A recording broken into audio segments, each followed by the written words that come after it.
వివేకానంద రెడ్డి చంపి నేను చంపామని నా చేతిలో కత్తి పెట్టే పరిస్థితికి వచ్చారంటే కరుడుగట్టిన నేరస్తులు. అంతేకాకుండా అవినీతిలో కూడా మామూలు అవినీతి కాదు, ఆర్థిక ఉగ్రవాదులు చేయని అవినీతి చేసే పరిస్థితికి వచ్చారు. నిన్న చూడండి, ఏదైతే అతను సింగయ్య వాళ్ళ కార్యకర్త వచ్చాడు, కారు కింద పడ్డాడు, క్లియర్గా ఉంది.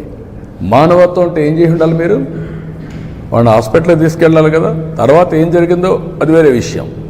కనీసం మనం దారిలో పోతూ ఉంటే ఒక యాక్సిడెంట్ జరిగితే మనం ఏం చేస్తాం? కనీస బాధ్యత, సామాజిక స్పృహ ఇమ్మీడియట్గా దిగుతాం. మానవత్వంతో అతన్ని సేవ్ చేయడానికి ప్రయత్నం చేస్తాం, హాస్పిటల్ తీసుకుపోతాం, ఏం చేయాలో అన్నీ చేస్తాం. సో మెనీ సార్లు, ఎన్నోసార్లు నేను దారిలో పోతా ఉంటే యాక్సిడెంట్ అయితే నా అంబులెన్స్ ఇచ్చి హాస్పిటల్కి తీసుకుపోయాం. రోడ్డు యాక్సిడెంట్ అది, అయినా కూడా నేను పంపించేవాడిని.